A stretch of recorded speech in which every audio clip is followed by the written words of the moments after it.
ಚಪ್ಪಲಿ ನಿಜಕ್ಕೂ ಕೂಡ ಮಸೀದಿಯಿಂದ ಬಂತಂತ ಫ್ರಾಂಕ್ಲಿ ಸ್ಪೀಕಿಂಗ್ ನಾನು ಬೆಳಿಗ್ಗೆ ಬಂದ ತಕ್ಷಣ ನನಗೂ ನನ್ನ ಕಲೀಗ್ಸ್ಗೂ ಒಂದು ವಾದಕ್ಕೋಸ್ಕರ ವಾದ ಏನು ಅಂತಂದ್ರೆ ಚಪ್ಪಲಿ ಈ ಕಡೆಯಿಂದ ಬಂತ ಆ ಕಡೆಯಿಂದ ಬಂತ ಅಂತ ಅಲ್ವಾ, ನೋಡ್ಲೇಬೇಕ್ರಿ, ಒಂದು ಚೆಕ್ ಮಾಡಬೇಕಾಗುತ್ತೆ.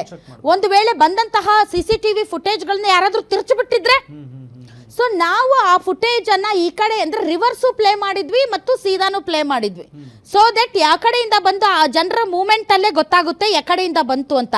ಸುಮಾರು 1 ಗಂಟೆಗಳ ಕಾಲ ನನಗೂ ನನ್ನ ಕಲೀಗ್ಸ್ಗೂ ಒಂದ್ ಸ್ವಲ್ಪ ಆ ವಿಚಾರದಲ್ಲಿ ಒಂದಿಷ್ಟು ಜಟಾಪಟಿ ಆಯ್ತು. ಇಲ್ಲ ಹಿಂಗ್ ಬಂತು, ಇಲ್ಲ ಹಂಗ್ ಬಂತು ಅಂತ.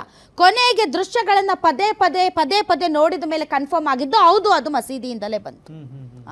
ನೋಡಿ, ಫಸ್ಟ್ ಆಫ್ ಆಲ್ ನಮ್ಮ ಧರ್ಮದಲ್ಲಿ ನಾವು ಚಪ್ಪಲಿ ಹಾಕೊಂಡು ಹೋಗಲ್ಲ. ಎಲ್ಲಾ ಧರ್ಮದವರು ಚಪ್ಪಲಿ ಹಾಕೊಂಡು ಹೋಗಿ ಅನ್ನುವಂಥ ಉದ್ದಟತನ ನಾನು ಪ್ರದರ್ಶನ ಮಾಡಲ್ಲ. ನಿಮ್ಮ ಸಂಪ್ರದಾಯ, ನಿಮ್ಮ ಆಚರಣೆಗಳು, ನಿಮ್ಮ ಭಕ್ತಿ ವೈಯಕ್ತಿಕ. ನಿಮ್ಗೆ ಯಾವ ದೇವ್ರು ಬೇಕೋ, ನಿಮ್ಗೆ ಯಾವ್ದು ಇಷ್ಟನೋ ನೀವು ಪೂಜೆ ಮಾಡ್ಕೊಳ್ಳಿ, ಪ್ರಾರ್ಥನೆ ಮಾಡ್ಕೊಳ್ಳಿ, ಇಲ್ಲ ನಮಾಜ್ ಆದ್ರೂ ಮಾಡ್ಕೊಳ್ಳಿ. ಮಸೀದಿ ಅನ್ನೋದು ಒಂದು ಪವಿತ್ರವಾದ ಸ್ಥಳ ಅಂತ ನಾವು ಅಂದ್ಕೊಂಡಿದೀವಿ ಹೊರಗಡೆ ಇರೋ ಜನ.